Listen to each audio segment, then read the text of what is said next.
What happens when a child grows mature before they ever feel safe? That question rarely gets asked, because early maturity is usually praised, rewarded, and mistaken for strength, even though it often forms in silence, pressure, and emotional uncertainty rather than guidance. When a child learns to understand situations, people, and consequences before learning that they can relax, depend, or be held without cost, something subtle begins to shape the way they move through life. The awareness becomes sharp, the behavior becomes careful, and the inner world becomes organized around stability rather than freedom.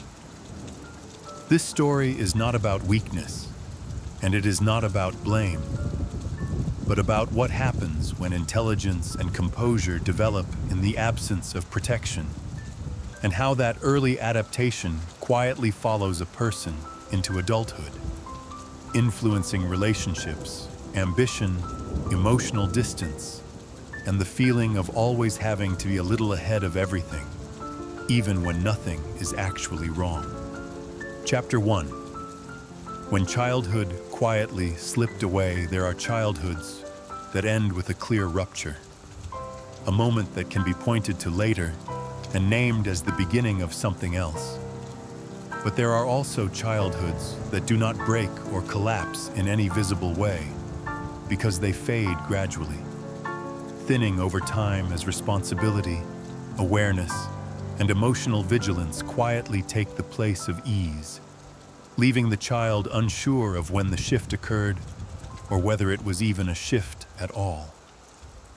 For these children, growing up does not arrive as a lesson taught or a rule imposed, but as a subtle reorientation of attention, where the instinct to play, to linger, and to exist without consequence is slowly replaced by the instinct to observe, to anticipate, and to remain composed in environments that feel emotionally unpredictable, even when they appear stable from the outside.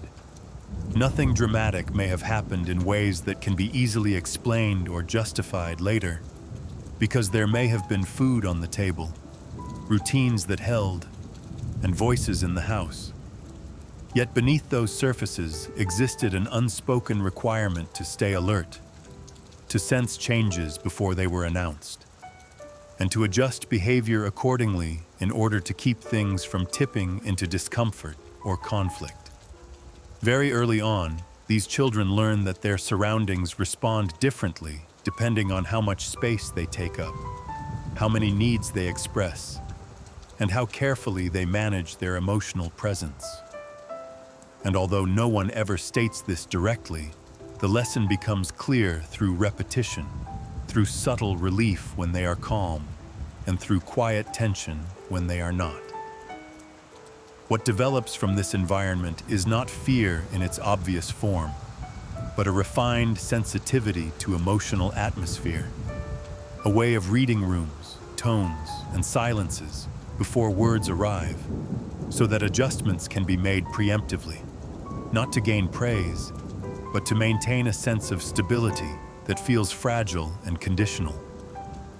At an age when curiosity usually moves outward toward imagination and experimentation, their attention instead divides itself, turning inward to monitor their own reactions while simultaneously scanning others for signs of change. Learning through experience how much expression is safe and how much must be softened in order to preserve balance. This heightened awareness is often mistaken for maturity because it presents as thoughtfulness, restraint, and emotional intelligence, qualities that adults admire without recognizing that they were not formed through guidance or security, but through repeated exposure to emotional inconsistency that required adaptation rather than expression. The child does not experience this process as sacrifice, because sacrifice implies a conscious decision, and consciousness has not yet developed enough to frame their experience in that way. So instead, the adaptation settles quietly into the nervous system, shaping behavior long before identity has had the chance to fully emerge. Over time, usefulness becomes safer than visibility, because usefulness brings relief, and relief feels close enough to safety that the distinction between the two becomes blurred, especially when visibility risks emotional responses that feel unpredictable or overwhelming. As a result, the child learns to contribute before they learn to receive, to manage before they learn to rest, and to regulate themselves long before anyone teaches them how it feels to be regulated by another person. There is often an unspoken understanding that their role is to not add weight, to not complicate situations, and to not draw attention to needs that might strain already fragile dynamics, which gradually trains them to filter their internal world before it ever reaches the surface. Emotions still exist, of course, but they are processed quietly, compressed into manageable forms, and expressed only when timing and context feel safe enough to avoid disruption, creating an internal landscape where feeling is allowed, but showing is conditional. What makes this psychological pattern so enduring is that it works, at least on the surface, because the child becomes reliable, adaptable, and emotionally contained. Qualities that reduce friction and are often reinforced by approval, further anchoring the behavior into identity. Yet beneath this competence exists a continuous state of vigilance, where relaxation never fully arrives because it was never practiced, and where stillness feels unfamiliar because attention has always been directed toward what might shift, escalate, or require intervention. Childhood, under these conditions, becomes less about exploration and more about calibration, where the child learns how to fine-tune their reactions, expectations, and emotional range to fit within the limits of their environment, rather than discovering themselves through play and trial.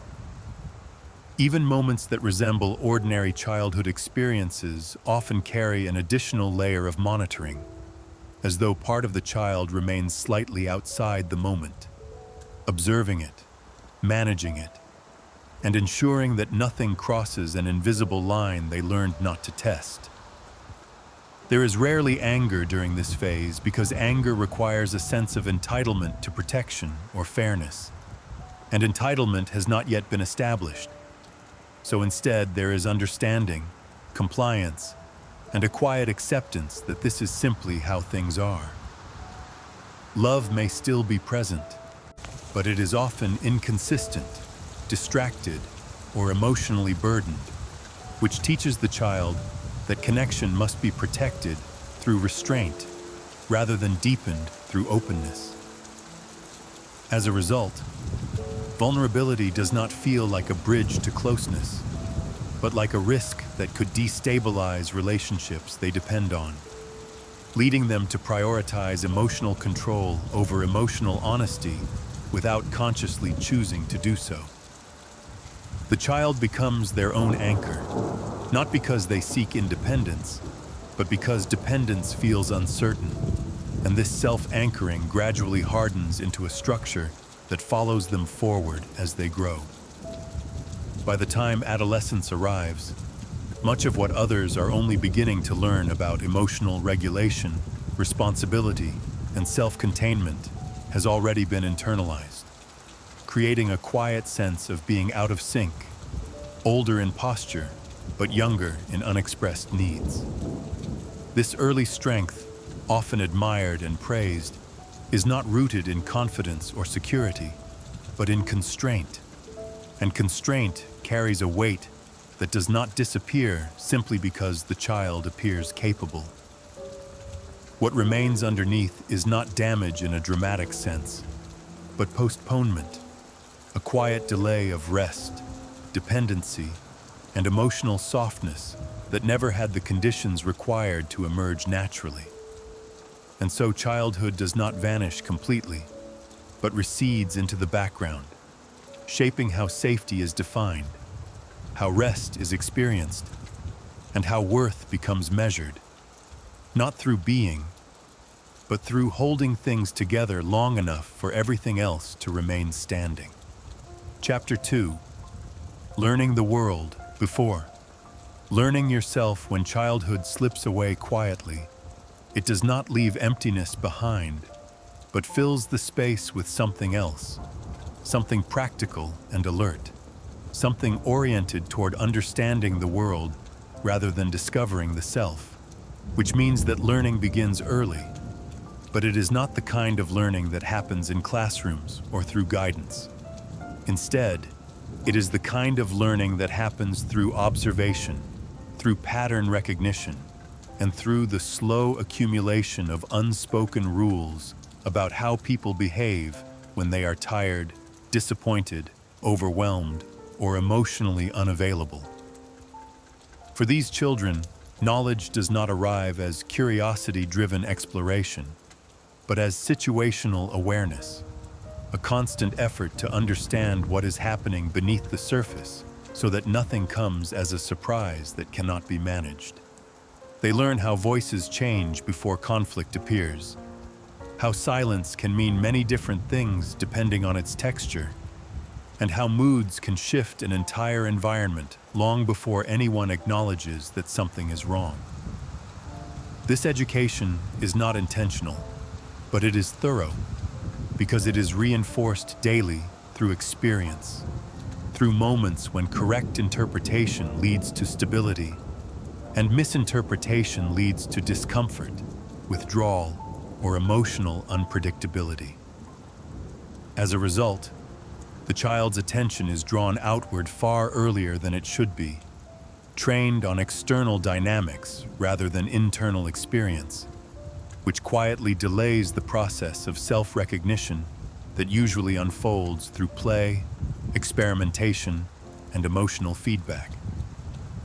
They become skilled at understanding others while remaining vague to themselves, capable of explaining what someone else might be feeling, while struggling to identify their own emotions beyond broad categories like fine, tired, or okay. This imbalance does not feel like absence, because absence requires contrast, and contrast requires a reference point that has never fully formed. So instead, it feels normal, even admirable, reinforced by praise for being perceptive, thoughtful, and easy to communicate with. Yet what is being reinforced is not emotional depth, but emotional translation, the ability to convert complex atmospheres into manageable responses without needing clarity about personal needs or boundaries. The child learns how to respond appropriately long before they learn how to respond honestly, which means that authenticity is postponed in favor of effectiveness, and effectiveness becomes the metric by which interaction feels safe.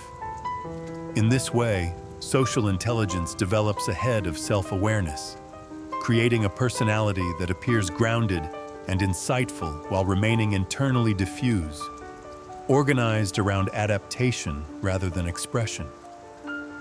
They begin to sense that understanding others grants a certain protection, because when you can anticipate reactions, you can soften them, redirect them, or avoid them altogether, which makes emotional insight feel like control rather than connection. This is not manipulation, but survival-oriented attunement, a way of staying one step ahead of emotional shifts so that the environment remains manageable.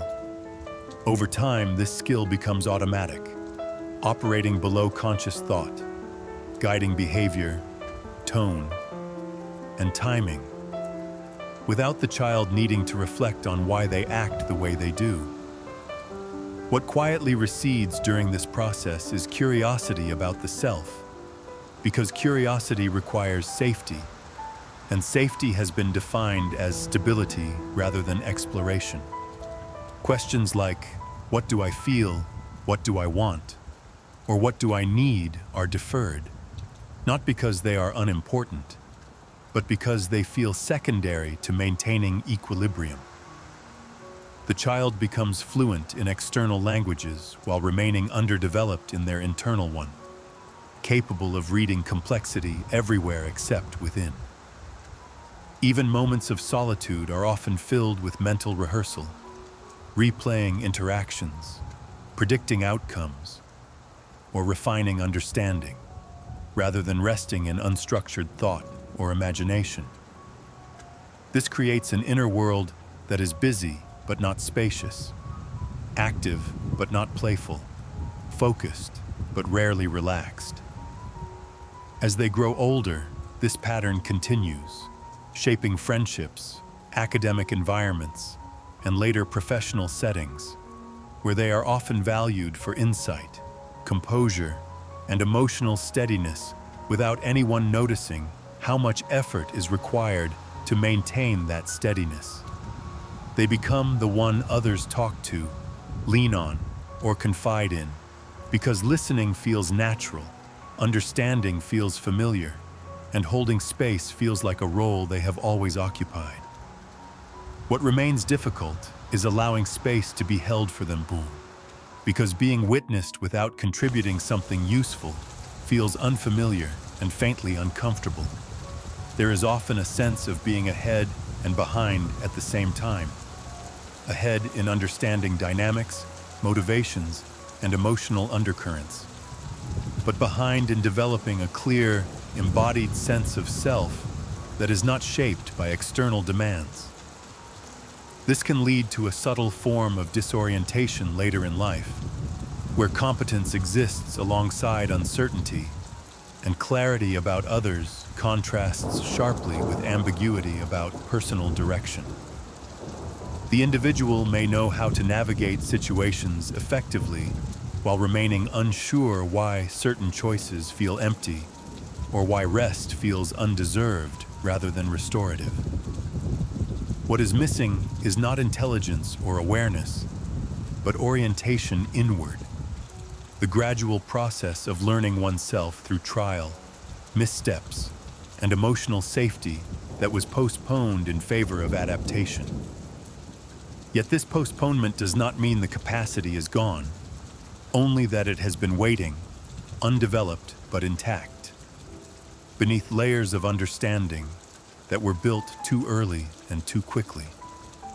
The world was learned first, thoroughly and carefully, while the self remained something to be managed later, when things felt stable enough to turn inward without risk. And so this early education shapes adulthood not through trauma that can be pointed to, but through fluency in everything external and uncertainty everywhere internal, creating a life that functions well while quietly searching for a center that was never given time to form. Chapter 3. Awareness that came too early. Awareness is usually something that unfolds gradually, shaped by curiosity, guidance, and a growing sense of safety. But for some children, it arrives too early and too fully, not as insight, but as vigilance, not as understanding, but as constant orientation toward what might shift, change, or require restraint. This awareness does not feel like knowledge in the way it is later described, because it is not conceptual or verbal at first, but somatic and atmospheric, embedded in posture, tone, and timing, long before it becomes something that can be named. The child senses tension before they understand disagreement, senses withdrawal before they understand absence, and senses emotional weight before they understand responsibility, which means that their nervous system is learning lessons their mind has not yet developed the tools to process.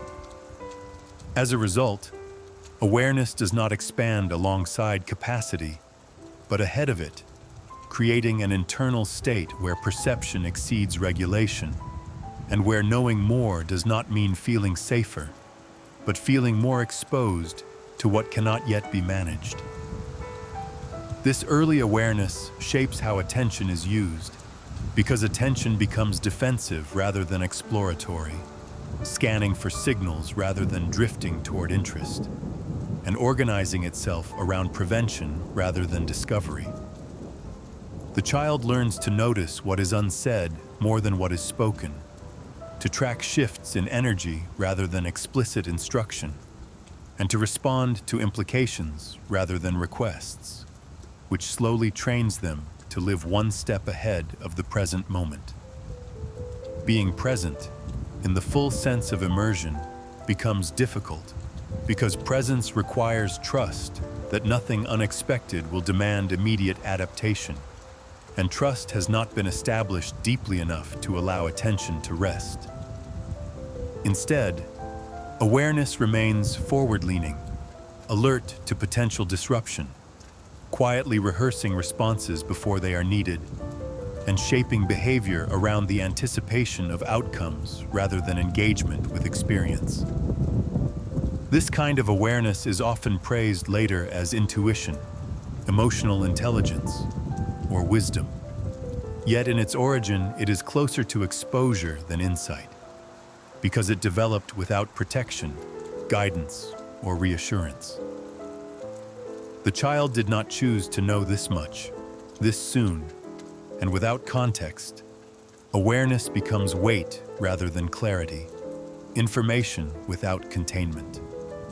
They begin to understand not only what others feel, but how fragile those feelings can be, how easily they shift, and how much effort is required to keep them within tolerable bounds.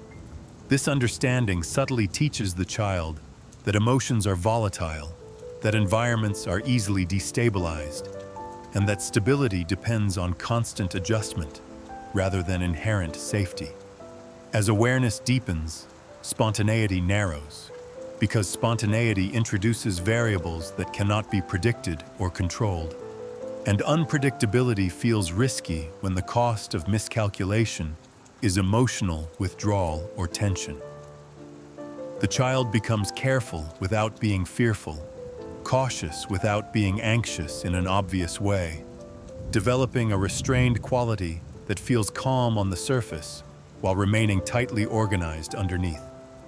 What is often missed is that this restraint is not discipline, but compression, an ongoing effort to hold experience within manageable limits so that nothing spills into territory that feels overwhelming.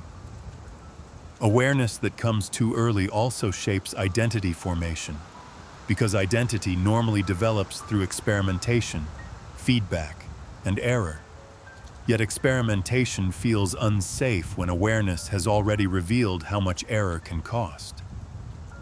The child learns quickly what not to do, what not to say, and how not to be, but receives far less information about what they are allowed to explore freely. As a result, identity forms negatively rather than positively, shaped by avoidance rather than expression, by containment rather than expansion. They know who they should not become long before they know who they are, which creates a sense of self that is coherent but incomplete, stable but narrow. This early awareness also alters the experience of time, because living in anticipation shortens the present, compressing moments into tasks rather than experiences, and turning days into sequences of management rather than memory. The child may grow up with fewer vivid recollections of play or immersion, not because those moments never occurred, but because awareness prevented full entry into them. Even joy, when it appears, is often monitored, tempered by the awareness that too much excitement can draw attention, disrupt balance, or invite consequences that feel unpredictable. Over time, this creates a relationship with emotion that is careful rather than fluid, regulated rather than expressive, where feelings are acknowledged internally but released selectively. The child becomes skilled at holding complexity without relief, at carrying understanding without release, and at containing awareness without knowing where to place it.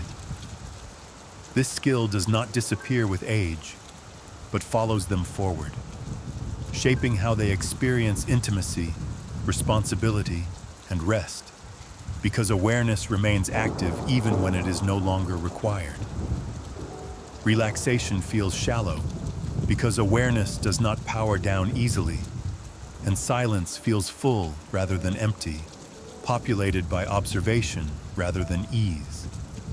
What was learned early does not dissolve simply because circumstances change, because the nervous system does not forget what it learned before language intervened. Awareness remains vigilant even when the environment is calm, scanning for signals that no longer matter, responding to dynamics that no longer pose threat.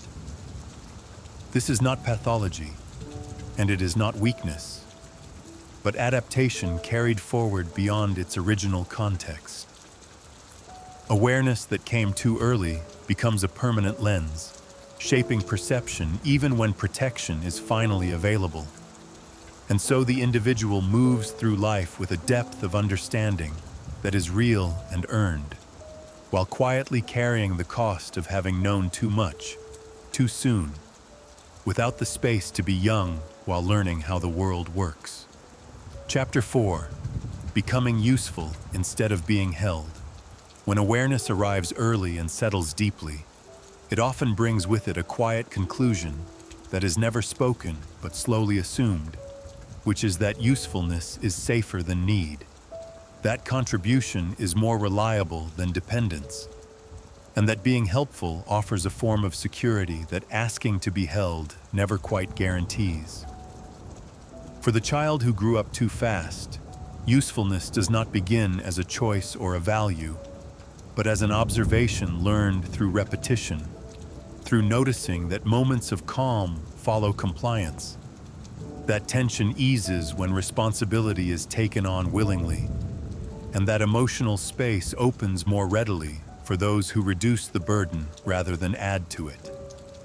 They begin to understand, long before they can articulate it, that there is relief in being the one who adapts, who assists, who anticipates what is needed before it is requested, because anticipation prevents disruption, and disruption feels costly even when its consequences are subtle.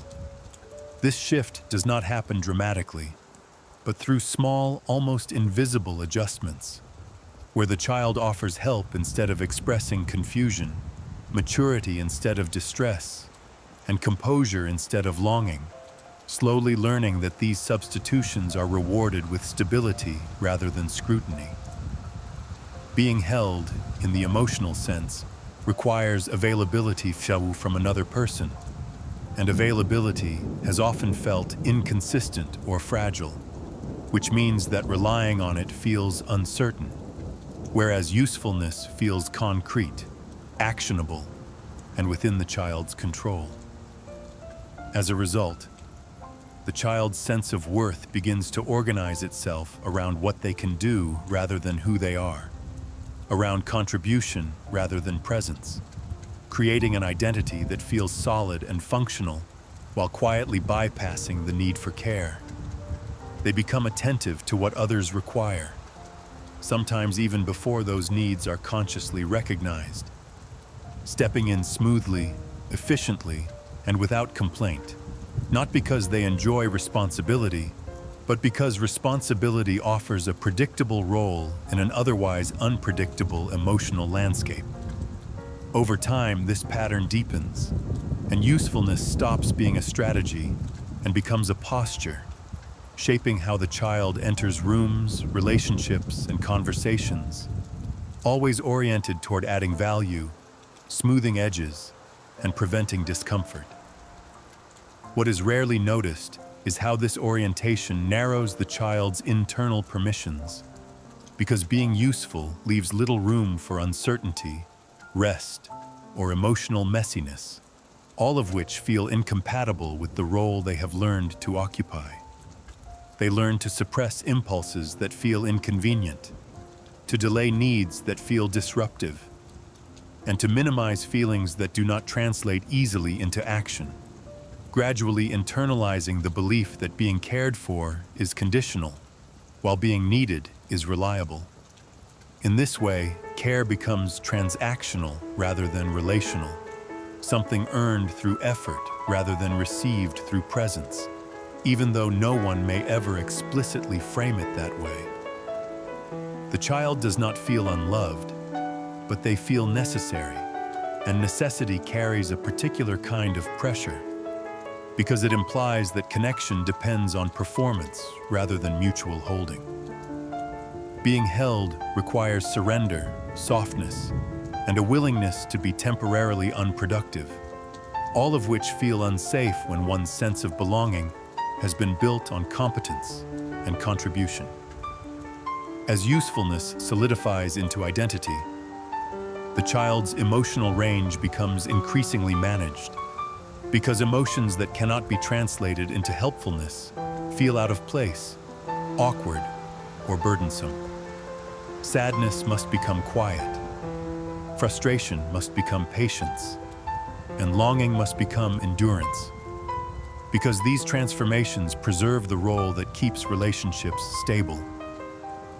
This does not mean the child lacks emotion, but that emotion is continuously filtered through the question of whether it can be accommodated without disrupting the equilibrium they feel responsible for maintaining. Over time, this filtering becomes automatic, shaping not only expression but perception, so that the child begins to notice others' needs more quickly than their own, often experiencing self-awareness only after external demands have been met. They become skilled at emotional labor, at listening, supporting, organizing, and stabilizing, often without recognizing that this labor is labor at all, because it feels inseparable from who they are. What is lost in this process is not attachment, but asymmetry, where the flow of care moves primarily outward, leaving little opportunity for reciprocal holding to develop naturally. The child may receive appreciation, gratitude, or praise, yet still feel oddly unsupported, because appreciation acknowledges effort, not vulnerability, and gratitude responds to action, not need. As adolescence and later adulthood arrive, this pattern often intensifies rather than resolves, because the individual's usefulness continues to be reinforced in social, academic, and professional contexts, further cementing the belief that value comes from reliability rather than presence. They become the one others depend on, the one who handles things calmly, the one who steps in when situations become complicated, while rarely being the one who is checked on without prompting. Being held, when it does occur, can feel unfamiliar or even uncomfortable, because it requires letting go of the role that has provided stability for so long. There may be a subtle restlessness in moments of care, a sense of needing to give something back quickly, to rebalance the exchange, because receiving without contributing feels disorienting. This discomfort is not ingratitude, but conditioning, a nervous system that learned early that safety lies in action rather than rest, in doing rather than being. As a result, rest itself can feel unproductive, undeserved, or vaguely anxiety-provoking, because it removes the familiar structure of usefulness that has long served as emotional armor. The individual may struggle to identify what they need when nothing is required of them, because their sense of self has been organized around response rather than initiation. Being held would require turning inward, slowing down, and allowing someone else to take responsibility for emotional containment, all of which challenge deeply ingrained patterns of self-reliance. Yet beneath this adaptation remains an unmet developmental experience, not in the form of conscious longing, but as a quiet tension, a sense that something essential has been postponed rather than lost. The desire to be held does not disappear, but it is often redirected into competence, reliability, and emotional strength, becoming harder to recognize precisely because it has been managed so effectively. Usefulness kept things together, and in many ways it worked, but it also taught the child that connection depends on contribution, and that care must be earned rather than trusted. This belief does not announce itself loudly, but it shapes relationships subtly, influencing how closeness is navigated, how needs are expressed, and how much softness feels permissible. And so the child who grew up too fast learns to stand steadily, to support others without faltering, and to carry weight without complaint. While the experience of being held remains something imagined rather than familiar, deferred rather than denied, waiting quietly for conditions that feel safe enough to finally arrive. Chapter 5. Reading rooms, not emotions. When usefulness becomes the safest position and awareness remains constantly active, attention naturally turns outward, not toward feelings as they are experienced internally, but toward environments as they shift externally, which is how the habit of reading rooms develops long before the skill of understanding one's own emotional landscape has been allowed to mature.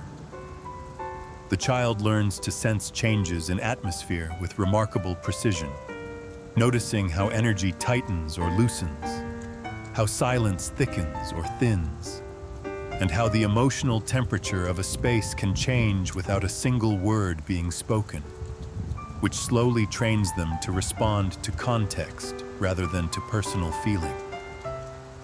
This sensitivity does not arise from curiosity or empathy alone, but from repeated exposure to environments where emotional states were consequential, where a misread moment could lead to withdrawal, tension, or instability that felt important to avoid. As a result, the child becomes adept at adjusting posture, tone, and behavior in response to subtle cues, often without conscious awareness that these adjustments are happening, because they have been rehearsed so thoroughly that they feel instinctive rather than strategic. What is being developed here is not emotional literacy in the traditional sense, but environmental fluency, an ability to navigate interpersonal spaces smoothly while remaining partially disconnected from internal experience. They know when to speak and when to remain quiet, when to lighten a mood, and when to step back, and how to blend into the background when presence feels risky, all without checking in with how these choices feel emotionally. Over time, this creates a gap between expression and experience, where behavior is guided by situational awareness rather than emotional authenticity, making it difficult to recognize personal feelings as relevant data. The child may sense sadness, frustration, or longing internally, yet still respond externally in ways that preserve harmony, because harmony has been prioritized over expression for as long as they can remember.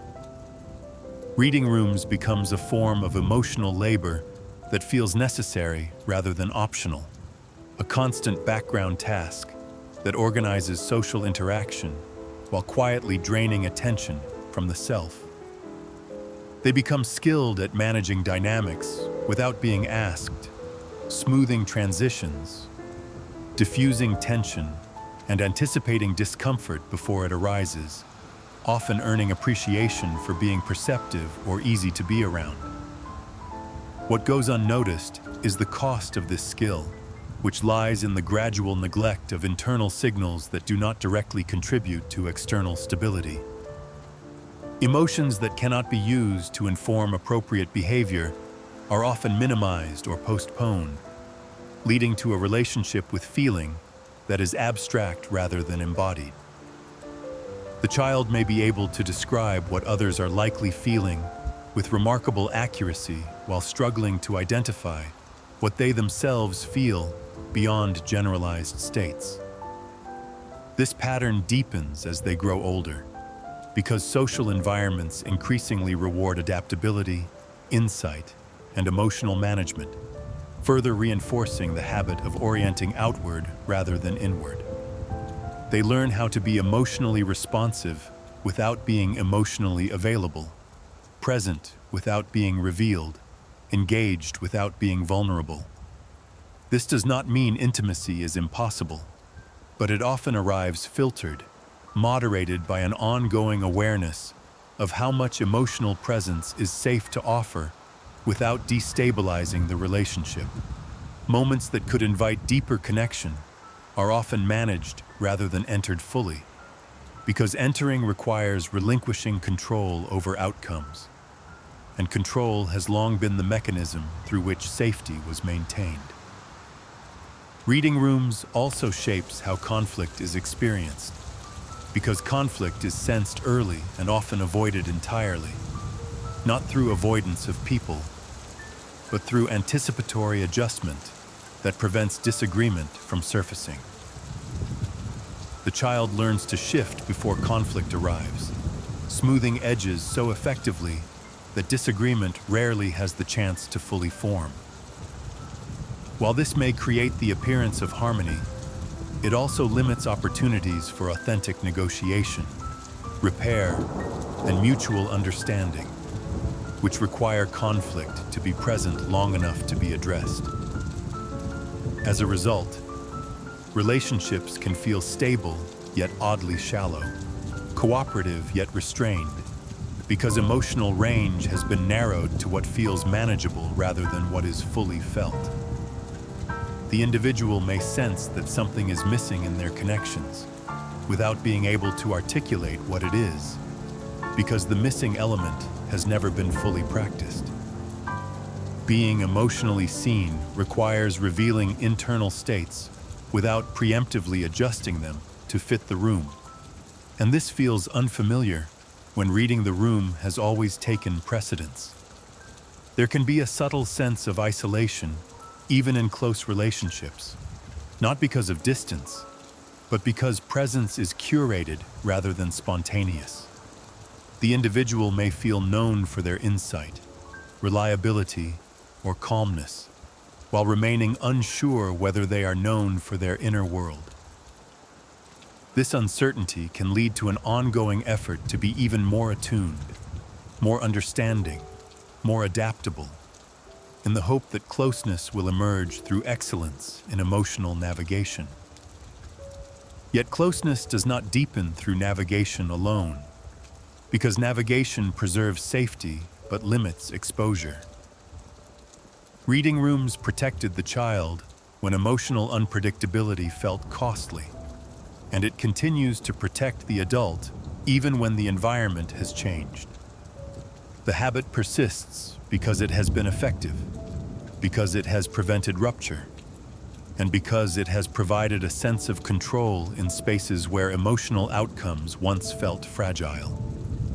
What remains difficult is turning attention inward while remaining present with others, allowing internal emotion to inform expression without filtering it first through environmental assessment.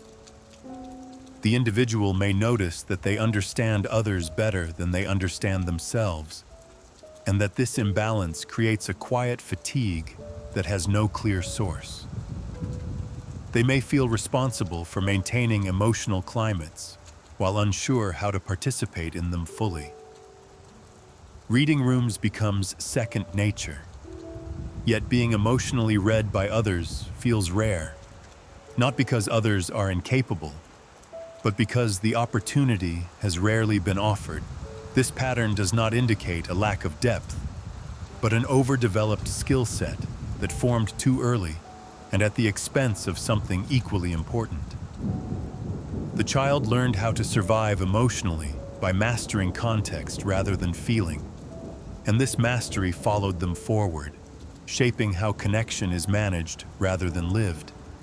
And so they move through social spaces with remarkable attunement and quiet restraint, carrying an unspoken knowledge of every room they enter, while their own emotional landscape remains something they have learned to protect rather than explore.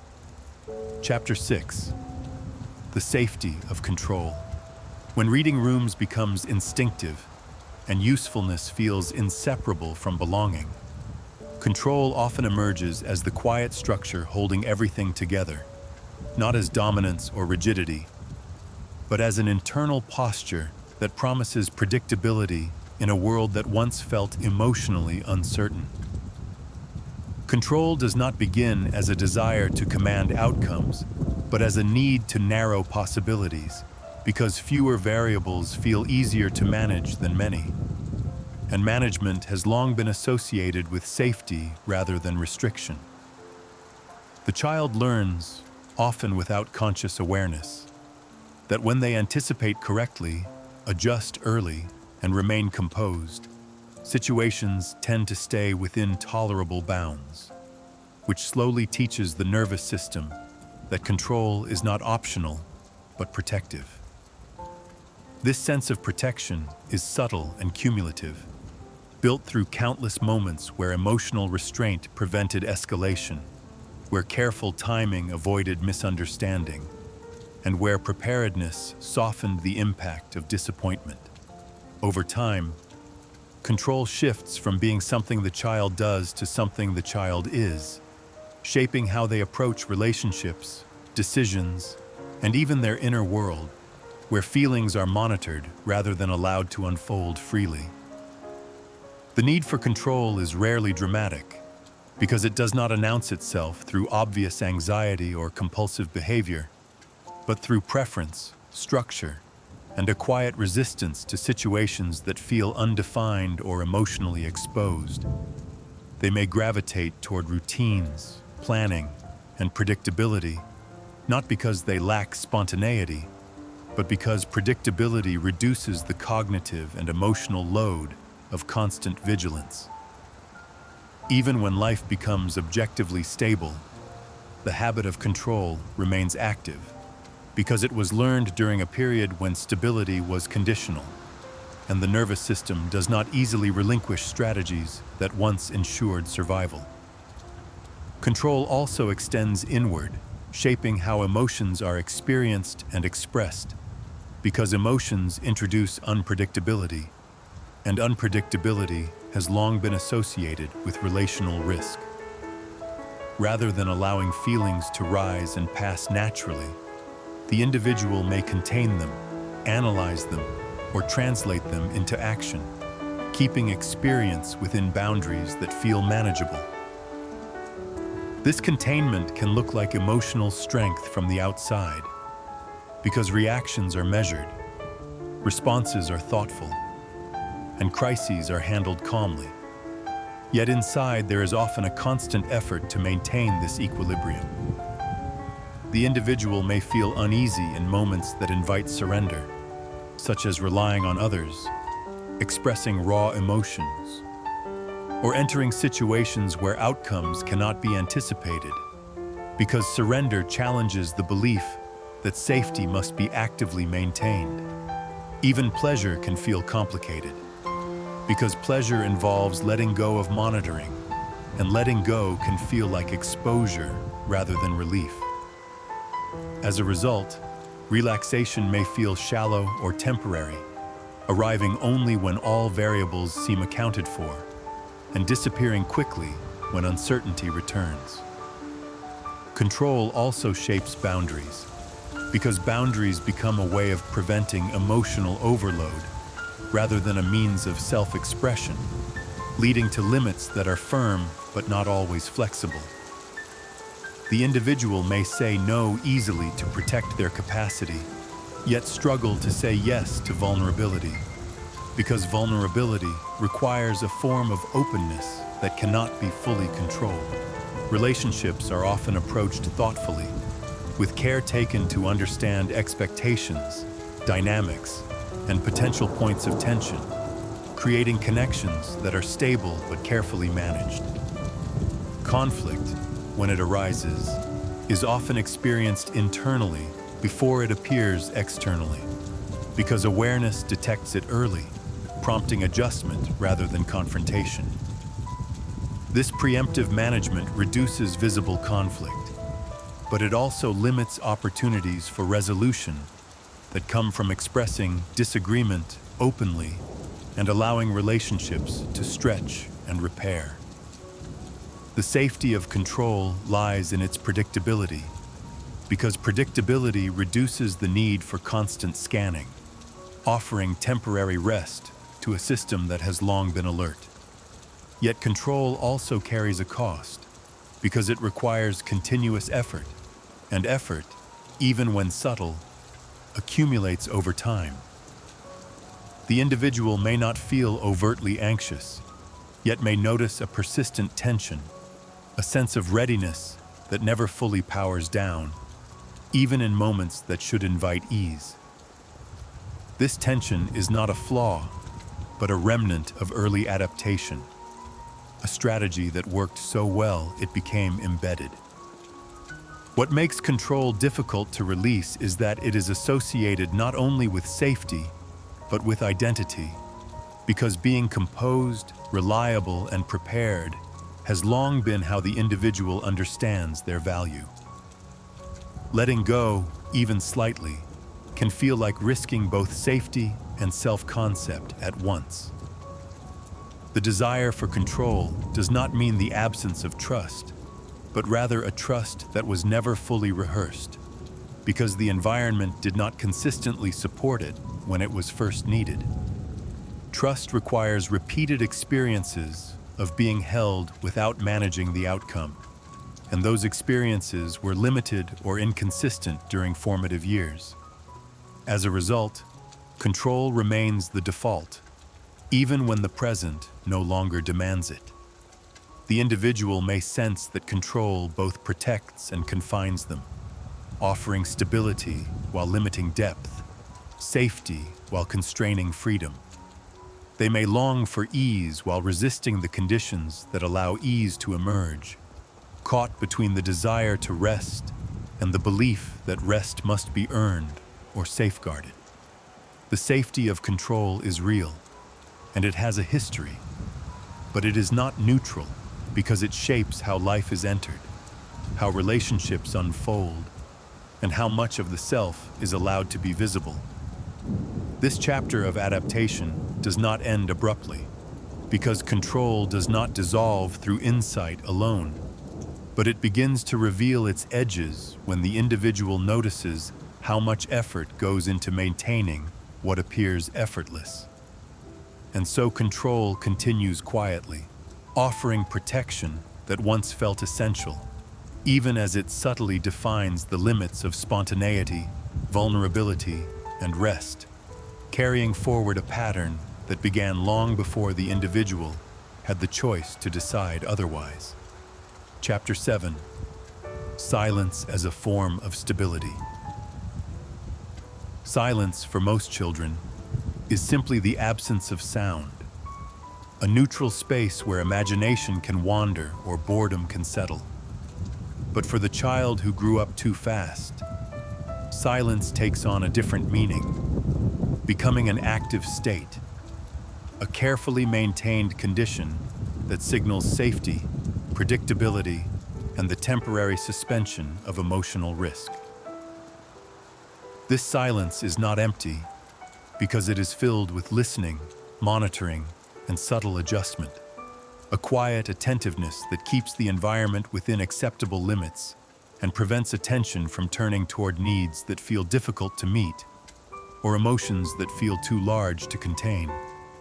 Early on, the child learns that silence can stabilize a room more effectively than words, because words invite response, and response introduces uncertainty, whereas silence allows things to pass without escalation.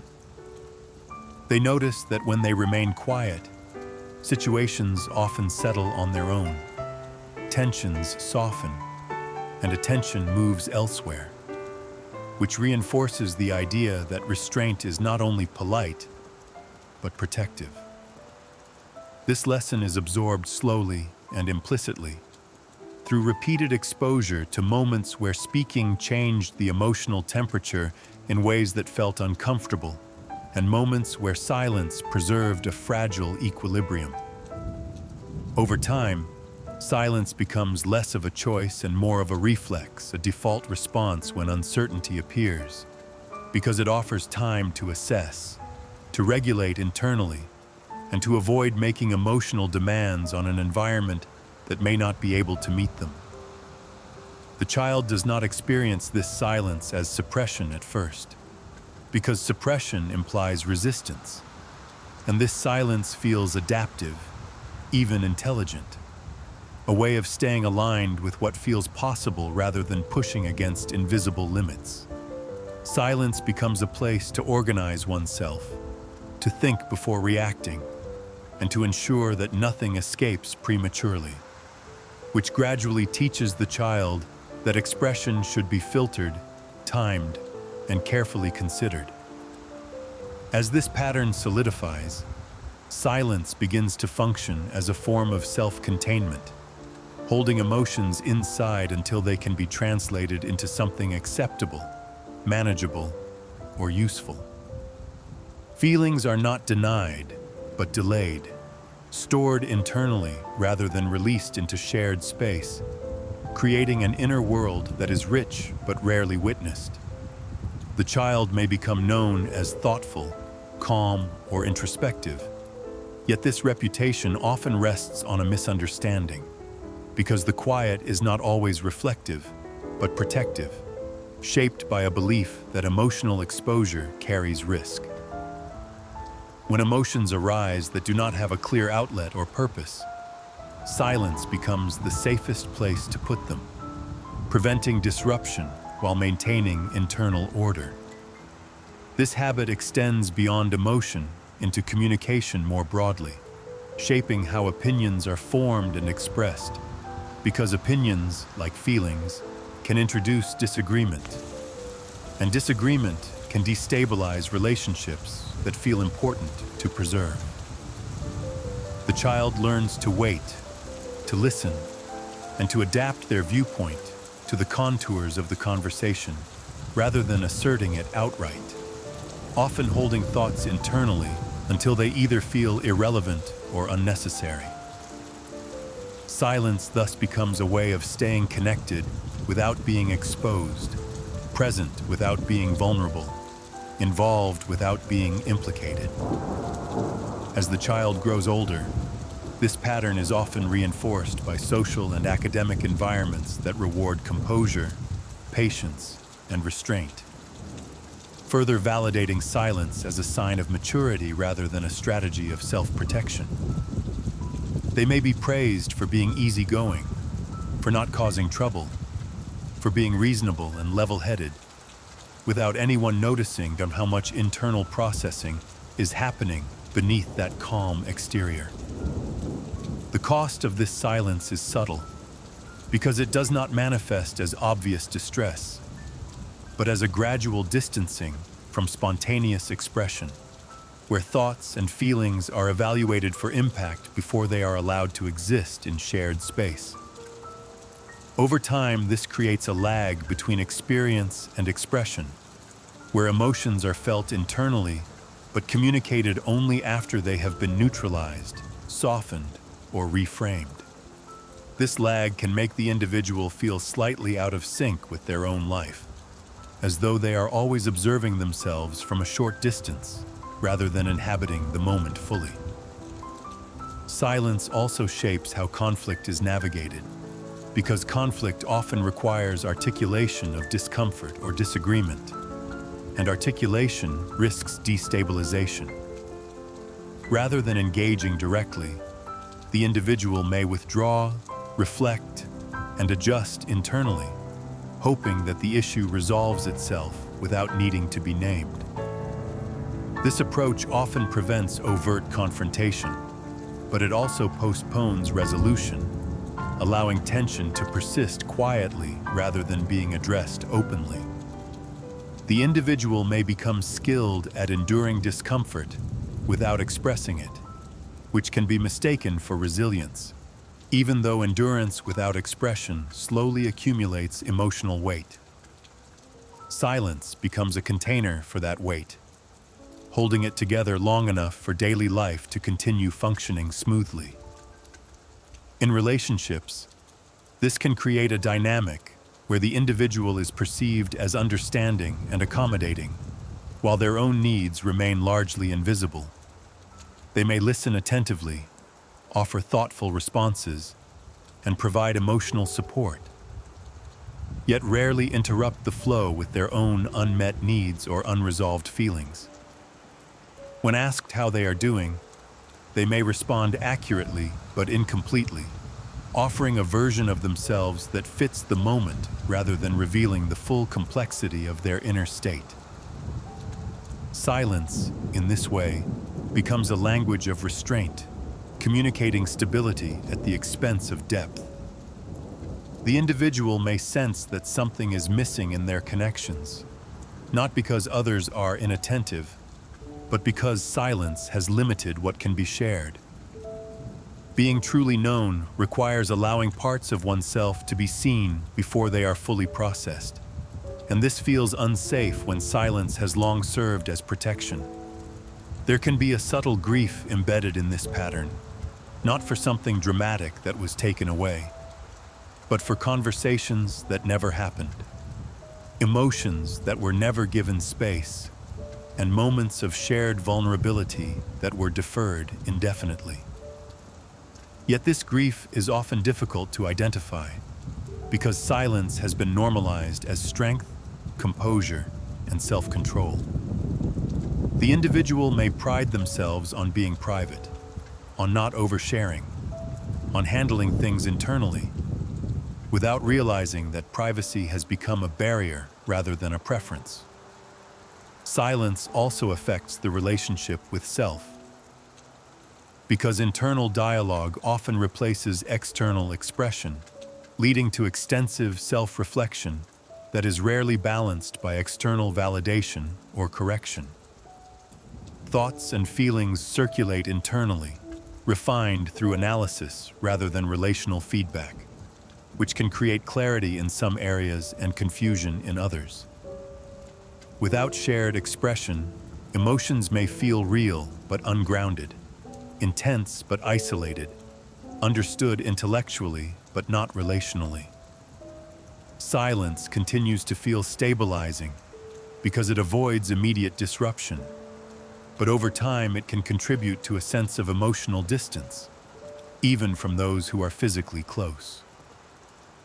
The individual may feel present in conversations, yet slightly removed, engaged yet not fully revealed, as though part of them remains held back to preserve equilibrium. This holding back is not intentional withholding, but a deeply ingrained adaptation that once served an important purpose. Silence kept things calm when calm was fragile, and it continues to offer that calm even when fragility is no longer as acute. What changes is not the usefulness of silence, but its cost, which becomes more apparent as the desire for connection deepens and the limits of restraint become more noticeable. Silence remains a form of stability, but it is a stability built on containment rather than exchange, on endurance rather than mutual holding. And so the individual moves through life with a quiet strength that is real and earned, carrying an inner world that is carefully preserved behind thoughtful pauses, measured words, and a silence that once protected them, even as it now quietly shapes the boundaries of how fully they can be seen. Chapter 8. Strength that was never chosen strength, when it develops naturally, grows alongside support, encouragement, and gradual challenge. But when it develops too early, it forms under pressure rather than guidance, becoming less a trait that is embraced and more a condition that is endured, shaping the child long before they understand that there were other ways to be. For the child who grew up too fast, strength does not arrive as confidence or empowerment, but as necessity, emerging in response to situations where fragility felt unsafe and reliance felt uncertain, quietly teaching them that holding themselves together was not admirable, but required. This strength is not loud or performative, because it does not come from victory or mastery, but from endurance, from learning how to remain functional in environments that demanded emotional steadiness without offering consistent containment in return. Early on, the child discovers that falling apart creates complications, that visible struggle invites attention that feels risky, and that composure allows life to continue without interruption, which slowly frames strength as the absence of visible need rather than the presence of support. They learn how to push through confusion, disappointment, and emotional discomfort without external reassurance, not because they want to, but because waiting for reassurance feels unreliable. Over time, this pushing through becomes automatic, and strength stops being something they summon and becomes something they assume. An ever-present posture that defines how they meet difficulty, uncertainty, and even joy. What makes this strength complex is that it is functional, often highly effective, and frequently reinforced by external feedback, because the child appears capable, grounded, and resilient in ways that exceed expectations for their age. Adults may praise their maturity, peers may rely on their steadiness, and institutions may reward their reliability, all without recognizing that this strength developed in the absence of choice. The child did not choose to be strong instead of supported, but the environment made that decision quietly and repeatedly, leaving strength as the only available option. As a result, strength becomes intertwined with identity, shaping how the individual understands their worth and their role in the world, often equating value with endurance rather than authenticity. They may come to believe, without consciously deciding it, that being strong means not needing help, not asking questions, and not revealing uncertainty, because these expressions were never modeled as safe or effective.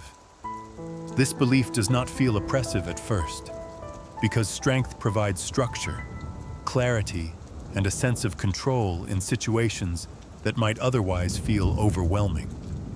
Yet beneath this structure lies a continuous demand, because strength requires maintenance, and maintenance requires effort, even when that effort has become habitual. The individual may move through challenges smoothly, solving problems, supporting others, and managing responsibilities with apparent ease, while privately feeling a quiet fatigue that does not have a clear source.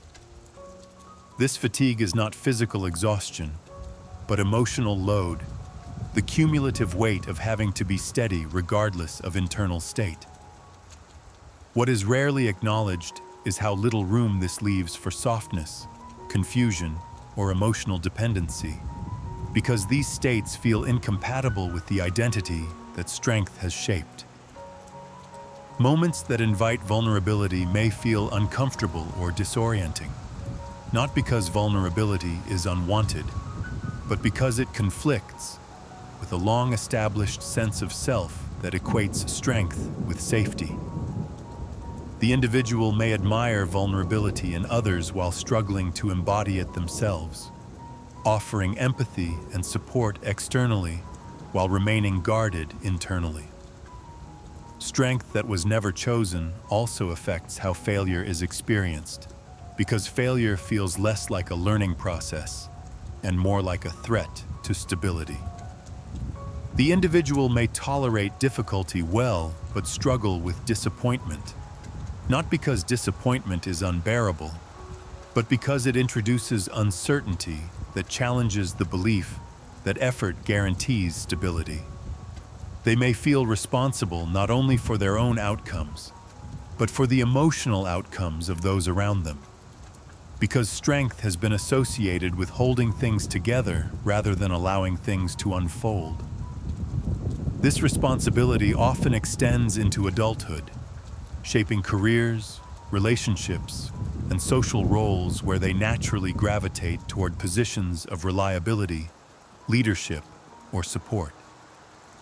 While these roles may suit their capabilities, they can also reinforce the belief that their primary value lies in what they can carry rather than who they are when they are not carrying anything. Rest, under these conditions, can feel strangely unsettling, because rest removes the familiar structure that strength provides, leaving space that feels undefined rather than restorative. The individual may fill this space with productivity, caretaking, or self-improvement, maintaining a sense of usefulness even when rest is theoretically available. What remains difficult is allowing oneself to be weak without interpreting that weakness as failure, because weakness was never framed as safe during formative years. Even illness, emotional overwhelm, or genuine need may be met internally with impatience or self-criticism, as though strength is expected to persist regardless of circumstance. This internal pressure is not cruel but conditioned, reflecting a nervous system that learned early that stability depended on self-containment rather than external support. Strength becomes both shield and burden, protecting the individual from chaos while limiting their capacity to receive care. They may notice that others feel comfortable leaning on them, confiding in them, and depending on them, while rarely offering the same level of support in return. This imbalance does not always feel unfair, because it aligns with the identity that has been long established, yet it can contribute to a quiet sense of isolation that is difficult to articulate. Being strong for others can create distance, because strength does not invite reciprocity in the same way vulnerability does. The individual may feel known for their resilience rather than their inner world, appreciated for their steadiness rather than their sensitivity. Over time, this can lead to a subtle longing, not necessarily to be rescued, but to be met, to experience strength that is shared rather than shouldered alone. What complicates this longing is that strength has worked, often impressively, making it difficult to question a strategy that has produced stability, success, and admiration. Letting go of strength, even temporarily, can feel like dismantling the very structure that made life navigable. Yet this strength, while real and earned, did not emerge from abundance, but from adaptation, and adaptation carries traces of the conditions that required it. The child became strong because strength was necessary, not because it was chosen, explored, or balanced by support. That necessity shaped how emotions were held, how needs were interpreted, and how connection was navigated, embedding strength deeply into the nervous system. This does not mean strength is false or harmful, but that it is incomplete when it stands alone. Strength that was never chosen continues forward, reliable and present, shaping the individual's life with quiet consistency. It carries them through challenges, stabilizes environments, and offers others a sense of safety, while quietly asking a question it has never had the space to answer, which is what it might feel like to be strong and held at the same time. Chapter 9. Growing capable, not free. Capability often looks like freedom from the outside, because competence suggests choice, control, and autonomy. Yet for the child who grew up too fast, capability develops in the absence of freedom, forming not as an expansion of possibility, but as a narrowing of acceptable options that ensure stability and predictability. From an early age, the child learns how to function efficiently within given constraints, adapting to circumstances rather than shaping them, mastering what is required rather than exploring what is possible. This mastery does not arise from encouragement to explore, but from the need to manage complexity without support, which trains the child to focus on execution rather than curiosity. They become capable of handling tasks, emotions, and responsibilities that exceed what is typically expected. Yet this capability often comes at the cost of spontaneity, experimentation, and risk-taking that are essential for developing a sense of freedom. Freedom requires safety, because freedom invites error, play, and uncertainty. And uncertainty feels unsafe when stability has depended on competence. As a result, the child grows skilled at choosing what works rather than what feels alive, prioritizing outcomes that preserve equilibrium over experiences that might disrupt it. This pattern continues into adolescence and adulthood, where decisions are often made through careful calculation rather than intuition, guided by what is sensible, responsible, or sustainable rather than what is deeply desired. Capability becomes a guiding principle, shaping educational paths, career choices, and relationships that align with known strengths rather than unexplored interests. The individual may excel in structured environments, where expectations are clear and performance is rewarded, while feeling uncertain or constrained in situations that invite open-ended exploration. They may appear confident and self-directed, yet internally feel guided by obligation rather than preference, choosing paths that minimize risk rather than maximize meaning.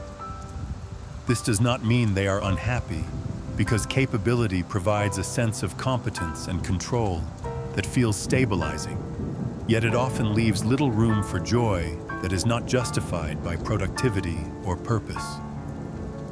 The individual may struggle to identify what they want when external demands are removed, because wanting has never been practiced independently of necessity.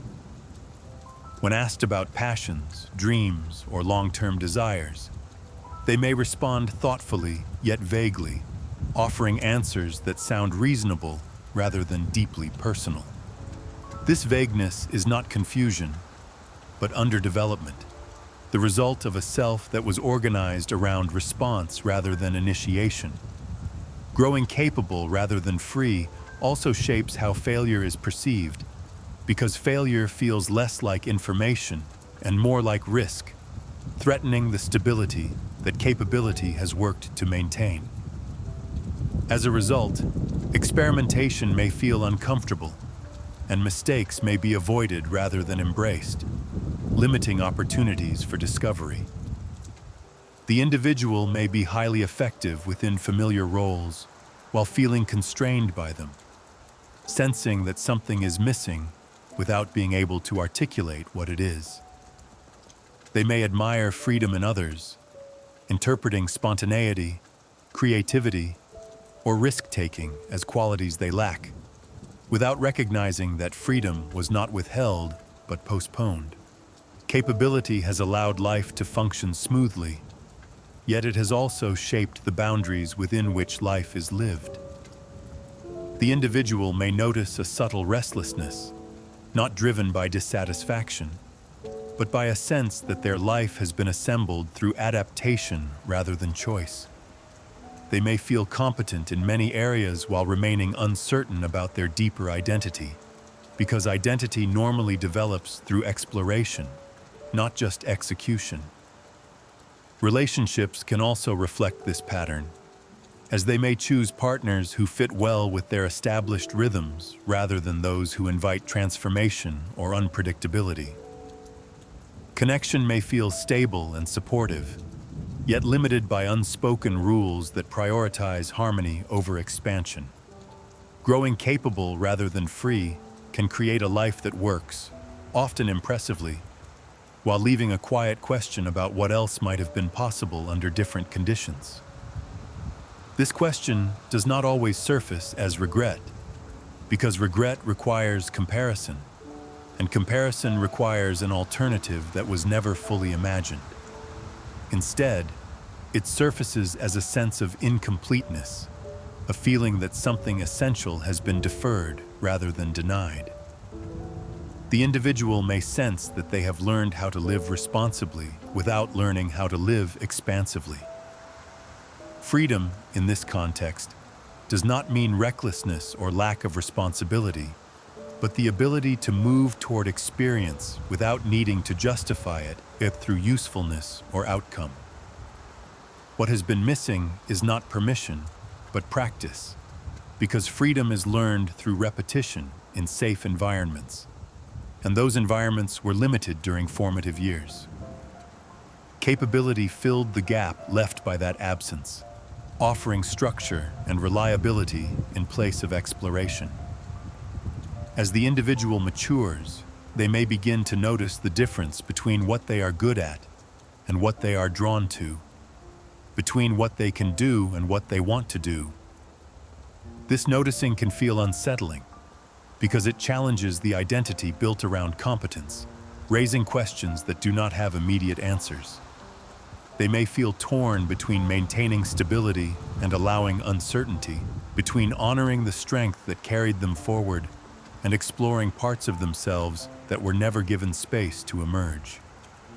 This tension is not a crisis, but a signal, indicating that the conditions that required constant capability may no longer be as absolute as they once were.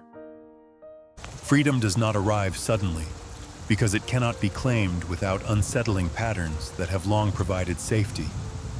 Instead, it appears tentatively in moments where choice is felt before it is acted on, and desire is noticed before it is dismissed. Growing capable was necessary, and it worked, but it was never the whole story. Capability ensured survival and stability, while freedom waited quietly, undeveloped but intact, for a time when safety might allow it to step forward. And so the individual carries forward a life shaped by competence and restraint, gradually becoming aware that capability and freedom are not opposites, but that one developed early in the absence of the other, leaving behind a space that has yet to be fully explored. Chapter 10. Learning to need without shame. Needing, for most people, develops alongside trust, shaped by early experiences of asking and receiving without consequence. But for the child who grew up too fast, need becomes complicated, because asking was never neutral and receiving was never guaranteed, quietly teaching the nervous system that reliance carries risk. Early on, the child learns to read the room before expressing anything, scanning for signs of availability, patience, or emotional bandwidth. And when those signs are unclear or inconsistent, need is postponed rather than expressed. This postponement does not feel like deprivation at first, because adaptation masks absence, and self-sufficiency creates the illusion that nothing essential is missing. The child learns how to meet their own emotional requirements internally, regulating disappointment, confusion, and fear without external assistance, which slowly reframes need as unnecessary rather than natural. Over time, needing becomes associated not with connection, but with inconvenience, disruption, or vulnerability that feels unjustified. They may internalize the belief that needing too much risks becoming a burden, and needing at all risks exposure, which encourages a careful narrowing of what is allowed to be wanted. This narrowing is subtle, because the child still wants, hopes, and longs. But these experiences are kept private, managed internally, and rarely translated into requests. Need becomes something to resolve rather than share, something to solve rather than reveal. As this pattern continues, the child grows into an adult who is capable, independent, and emotionally regulated on the surface, yet quietly disconnected from the relational experience of being supported. They may give generously to others, offering time, attention, and emotional presence, because giving does not require exposure, and because giving reinforces a sense of usefulness that feels safer than receiving. Receiving, by contrast, introduces imbalance, because it places the individual in a position of reliance, which can trigger discomfort that is difficult to explain. They may feel awkward when offered help, uncertain how to respond without minimizing their need or compensating in return. Even kindness can feel destabilizing because it highlights the presence of a need that was not meant to be visible. This discomfort is often misinterpreted as preference for independence. Yet beneath it lies a learned association between needing and emotional risk. The individual may pride themselves on not asking for much, on being low maintenance, on handling things quietly, without recognizing how much effort goes into sustaining that posture. Needing without shame requires an internal sense that one's needs are legitimate and survivable in relationship. And this sense cannot develop in environments where need was met with inconsistency, dismissal, or subtle pressure to self-regulate prematurely. As a result, shame attaches itself to need, not as an explicit belief, but as a bodily response, a tightening, a hesitation, a reflex to downplay or withdraw. The individual may feel embarrassed by their own desire for reassurance, rest, or emotional closeness, interpreting these desires as signs of weakness rather than signals of humanity. They may push themselves to remain composed even when overwhelmed, because composure has long been associated with safety and acceptance. When need does surface, it may do so indirectly, through fatigue, irritability, or emotional distance, because direct expression feels unfamiliar. The individual may struggle to identify what they need in the moment, because the skill of translating internal states into requests was never fully practiced. Instead, they may wait until the need becomes urgent or unmanageable, at which point asking feels even more difficult, reinforcing the cycle of self-containment. Learning to need without shame often begins not with asking others, but with acknowledging internally that need exists at all.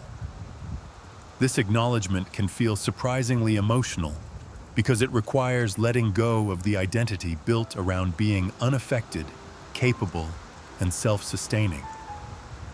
It asks the individual to recognize that independence, while valuable, was not entirely chosen, but developed as a response to early conditions. This recognition does not invalidate strength, but it contextualizes it, allowing space for a broader understanding of self. The process of reclaiming need is slow because shame dissolves through repeated experiences of safe reception, not through insight alone. The individual may begin by testing small expressions of need, choosing low-risk situations where the cost of disappointment feels manageable. They may ask for help with practical tasks, share mild emotional states, or allow others to offer support without immediately deflecting it. Each of these moments challenges the old belief that needing destabilizes connection, gradually replacing it with evidence that need can coexist with respect and care. There may be moments of discomfort, because receiving can feel passive in ways that contradict the long-held value of self-reliance. The individual may feel exposed, uncertain how they are being perceived, and tempted to reassert independence to restore internal equilibrium. This discomfort does not mean something is wrong, but that a familiar pattern is being interrupted. As the individual practices allowing need to be seen, they may notice shifts in their relationships, because vulnerability invites reciprocity rather than dependence. Others may respond with warmth, clarity, or shared openness, creating connections that feel more mutual and less asymmetrical. The individual may begin to experience support not as a debt, but as a shared exchange, where giving and receiving are both expressions of connection rather than measures of worth. Learning to need without shame also involves redefining strength, separating it from emotional self-denial, and reconnecting it to flexibility, honesty, and adaptability. Strength begins to include the capacity to ask, to rest, and to trust, rather than only the ability to endure. This redefinition can feel destabilizing at first, because it challenges the internal rules that have governed behavior for years. Yet it also introduces relief, because it reduces the constant effort required to maintain composure and control. The individual may notice that when need is acknowledged earlier, it requires less intensity to address, and when it is shared, it often becomes lighter rather than heavier. They may discover that others are more willing and capable of responding than previously assumed, not because circumstances have changed dramatically, but because perception has. Shame around need often persists in subtle ways, appearing as apology, minimization, or self-justification when asking for support. The individual may say they are fine while clearly struggling, or frame requests as optional even when they are important. Recognizing these patterns is part of the process, because awareness allows for gentle correction rather than self-criticism. Learning to need without shame does not mean abandoning independence, but integrating it with interdependence, allowing support to exist alongside self-sufficiency. This integration creates a more flexible internal system, where the individual can move between autonomy and connection without feeling threatened by either. What once felt like weakness begins to feel like honesty, and what once felt like exposure begins to feel like presence. The child who grew up too fast learned to survive by needing less, but the adult they become can learn to live by allowing need to exist without fear. This learning does not erase the past, but it reshapes the future, creating space for relationships that hold rather than observe, and for a self that does not have to earn care through endurance. Needing, when freed from shame, becomes not a liability, but a bridge, connecting inner experience with shared reality, and allowing the individual to be strong and supported, capable and cared for, without having to choose between them. Chapter 11. When maturity arrived before safety. Maturity is often celebrated as an achievement, something earned through experience and reflection. Yet when maturity arrives before safety, it forms under conditions that are quietly demanding rather than nurturing, shaping a child who learns how to function long before learning how to feel secure. In this environment, maturity is not the result of guidance, but of adaptation, emerging as a way to navigate uncertainty, emotional inconsistency, or unspoken expectations that require the child to understand more than they are supported to process. The child begins to sense, without being told, that certain emotions complicate the environment. That curiosity can be inconvenient, and that dependency must be managed carefully rather than expressed freely. They learn to observe patterns, anticipate reactions, and adjust their behavior accordingly, developing an awareness that looks like insight but is rooted in vigilance. This awareness is often mistaken for wisdom because the child speaks carefully, behaves responsibly, and appears emotionally composed. Yet beneath this composure lies a constant effort to maintain stability in situations where safety feels conditional. Maturity, in this context, becomes a strategy rather than a milestone, a way of reducing risk by minimizing unpredictability. The child learns that being perceptive, agreeable, and self-regulating helps things go smoothly, and smoothness becomes synonymous with safety. As a result, emotional spontaneity is gradually replaced by emotional calculation, where feelings are evaluated for impact before they are allowed expression. This does not mean the child lacks emotion, but that emotion is handled internally, processed privately, and rarely given space to unfold naturally in shared environments. Maturity arrives early because it must, filling the gap left by the absence of consistent reassurance, containment, or emotional availability. The child becomes skilled at understanding others while remaining less familiar with their own inner states, because attention is directed outward rather than inward. They may notice shifts in mood, tone, and energy around them with remarkable accuracy, yet struggle to name their own needs without hesitation. This imbalance creates a self that is relationally attuned, but internally restrained, capable of navigating complexity while lacking permission to be uncomplicated. As the child grows, this early maturity is often reinforced by praise and expectation because adults value reliability, composure, and insight, especially when it appears without effort. The child may be given additional responsibility, trusted with emotional or practical tasks, and relied upon in ways that further solidify the belief that maturity is their role rather than their choice.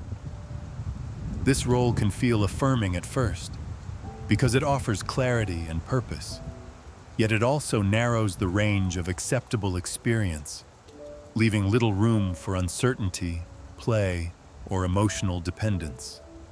Safety, which normally allows immaturity to exist without consequence, remains underdeveloped because the child learns to stabilize themselves rather than rely on external regulation. Without safety, maturity becomes rigid, functioning well under pressure, but struggling in moments that require softness, rest, or vulnerability. The individual may grow into an adult who handles crisis calmly, yet feels disoriented by intimacy, because intimacy invites exposure without structure. They may be comfortable offering guidance and support while feeling uncomfortable receiving it, because receiving requires trust in conditions that were never reliably present. Early maturity also shapes how mistakes are experienced, because mistakes feel less like learning opportunities and more like threats to equilibrium. The individual may be highly self-correcting, attentive to errors, and motivated to improve, yet harsh with themselves when outcomes fall short, because competence has long been tied to safety. This self-scrutiny is not driven by ambition alone, but by a deep-seated need to maintain control over variables that once felt unpredictable. As life becomes more complex, the limits of early maturity begin to show, because maturity without safety lacks flexibility. The individual may feel capable yet tense, accomplished yet uneasy, as though they are always managing rather than inhabiting their life. Moments that invite regression, rest, or emotional dependency may feel confusing, because the internal system does not recognize these states as safe or acceptable. They may feel guilty for wanting comfort, uncertain how to ask for reassurance, or impatient with themselves for feeling overwhelmed. This guilt is not moral, but conditioned, reflecting an early understanding that composure was required and that emotional needs had to be contained. When maturity arrives before safety, the nervous system learns to prioritize control over connection, stability over expression, and predictability over exploration. These priorities work, often impressively, but they come with a cost that becomes clearer over time. The individual may notice a subtle distance between who they are publicly and what they feel privately, because maturity has shaped presentation more than presence. They may be respected for their insight, while feeling unseen in their vulnerability, admired for their steadiness while longing for ease. Revisiting this early maturity later in life does not mean discarding it, because it represents real intelligence and resilience, but but it does mean questioning the conditions under which it formed. Safety, when developed later, invites a reevaluation of maturity, allowing it to soften, expand, and become more integrated with emotional freedom. The individual may begin to notice that they can remain competent without remaining guarded, and that stability does not require constant self-monitoring. As safety increases, whether through relationships, therapy, or internal work, maturity can relax its grip, making room for spontaneity, uncertainty, and emotional honesty. This shift can feel unfamiliar, even unsettling, because it challenges a long-held identity built around being composed and reliable. Yet it also introduces relief, because it allows the individual to experience themselves without constant effort. Maturity no longer has to arrive early or stand alone, because safety can now develop alongside it, creating balance rather than burden. The child who became mature too soon did so to survive, and that survival deserves recognition rather than judgment. What changes is not the presence of maturity, but its role, moving from a protective shield to a flexible resource. When maturity is supported by safety, it becomes something that can be set down as easily as it is picked up, allowing the individual to be thoughtful without being tense, responsible without being rigid, and wise without being weary. In this way, the early arrival of maturity is not a flaw, but an unfinished story, one that continues to unfold as safety gradually catches up, offering the space that was once missing and allowing the individual to live not only as someone who understands life, but as someone who feels at home within it.